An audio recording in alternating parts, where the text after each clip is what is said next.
दरबार में आप सभी का बहुत बहुत स्वागत है।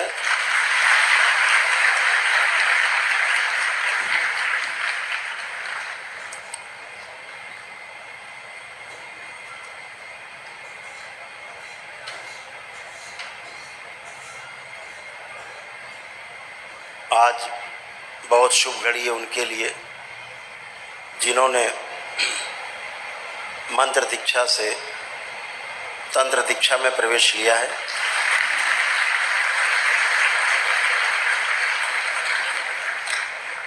और उनके लिए भी शुभ घड़ी है जिन्होंने अपने अगले चरण की यात्रा पूरी की है, पिछले चरण से अगले चरण में आए हैं।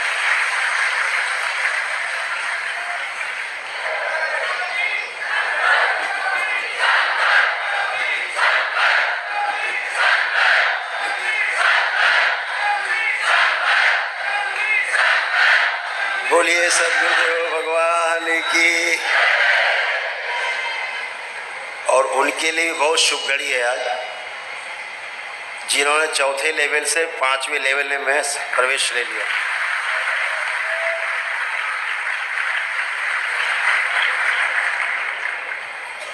पांचवें लेवल की दीक्षा का अर्थ है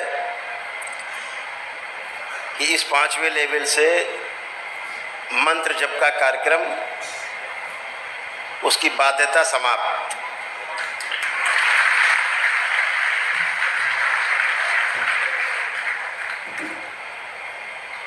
अभी मन आपका यंत्र था, मन को यंत्र बना के खेल रहे थे। अब मन और शरीर दोनों आपका खिलौना होंगे।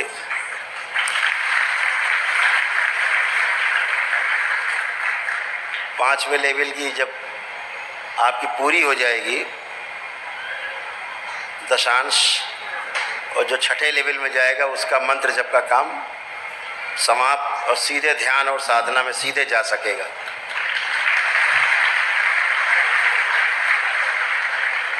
तो हर लेवल की फिर ध्यान और साधना होगी। आपको ये बात समझनी होगी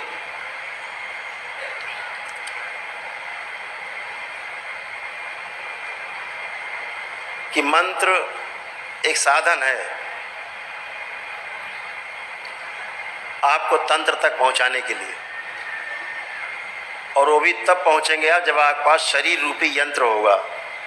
तभी आप मंत्र के द्वारा इस शरीर रूपी यंत्र के माध्यम से तंत्र के मार्ग के लक्ष्य तक पहुंच पाएंगे। और जो आपका लक्ष्य है,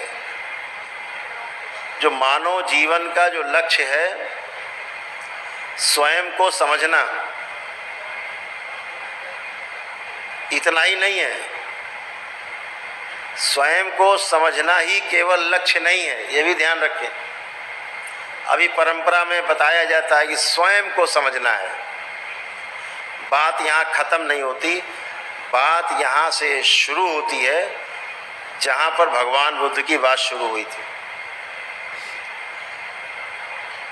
तो समझ करके फिर लोगों को समझाना, ये यात्रा पथ है और यही लक्ष्य है कि पहले जो बात हम समझेंगे अपने जीवन में, फिर लोगों को समझा पाएंगे, उसकी सूचना दे पाएंगे लोगों तक।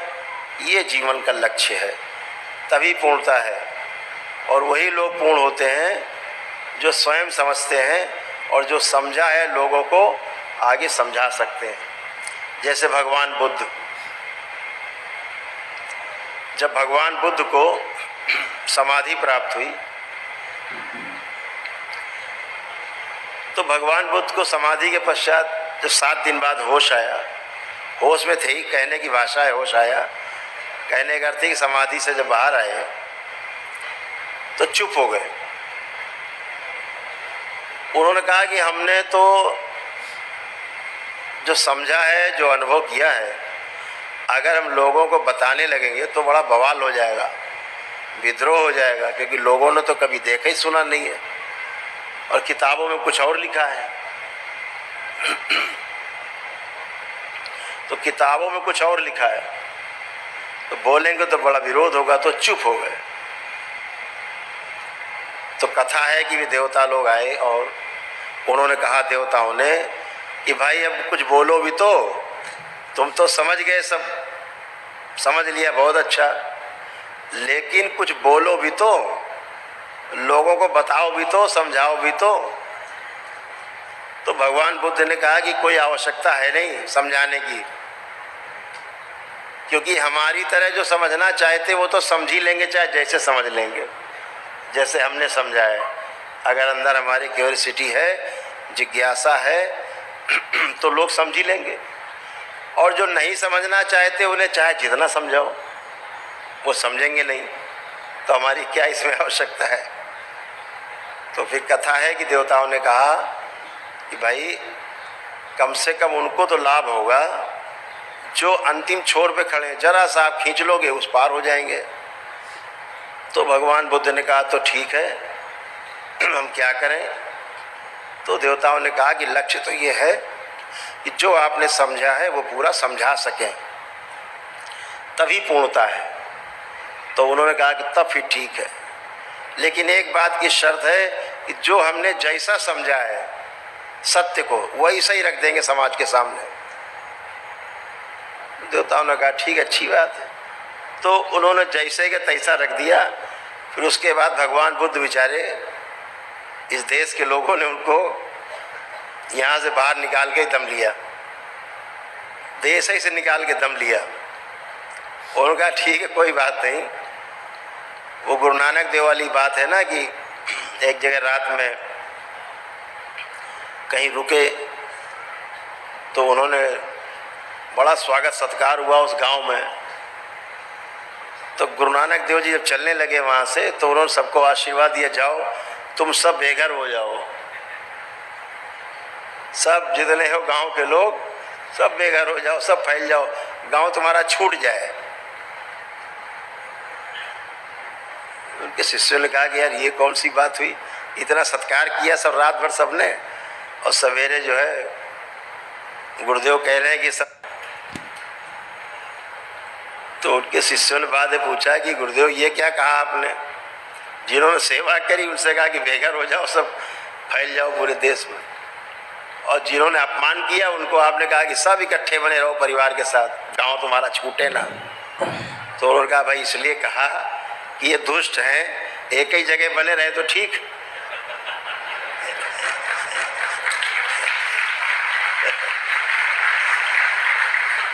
ये सब जगह फैल गए तो बहुत लोग पीड़ा में आ जाएंगे।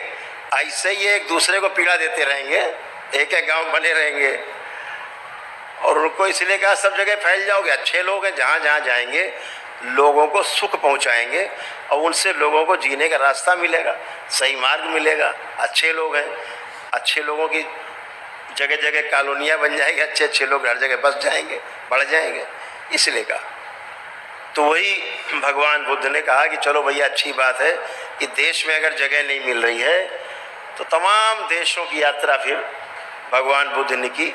आज 20 देश में भगवान बुद्ध को मानने वाले लोग, जैसे यहाँ भगवान राम और कृष्ण को मानते हैं, ऐसे वहाँ वो भगवान बुद्ध को मानते हैं।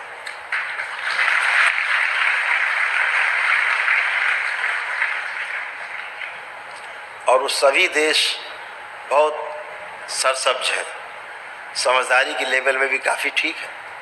समझदारी की लेवल में हमारे यहाँ भी कम नहीं है, सब समझदार हैं हमारे यहाँ। तो हमारे सब समझदार हैं। कोई बात आप बताना शुरू करो किसी आदमी को, अरे हमें पता है यार, क्या बता रहे हो तुम, पहले से पता है पहले से ही पता है। और अगर कहीं बता दो कि भाई वो करौली शंकर महादेव दरबार है हमारा, वहाँ ऐसा होता है, अरे ऐसा कैसे हो सकता है, अभी जाना नहीं, देखा नहीं, सुना नहीं, लेकिन हाजिर जवाब है, मुंह में उनके बना हुआ जवाब रखा हुआ है, ऐसा कैसे हो सकता है।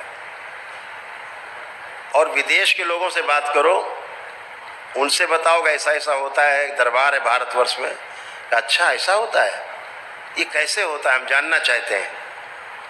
वहाँ के लोग इसलिए मरे जा रहे हैं कि हम जानना चाहते हैं। यहाँ के लोग पहले से जानने बैठे, बोले हमें पता है सब, पहले से ही पता है। अब जो बेचारे पहले से पता है, घड़ा पहले ही भरा हुआ कूड़ा करकट से, अब इसमें सोना चांदी हीरा जवाहरात पन्ना जाने की जगह बची नहीं, पहले से पता है। और वो खाली घड़ा लेके बैठे हैं, जानना है खाली है घड़ा। इसलिए तमाम चीज़ों को स्वीकार कर लेते हैं, समझ लेते हैं दुनिया भर की चीज़ों को, और हमसे आगे दिखाई देते हैं।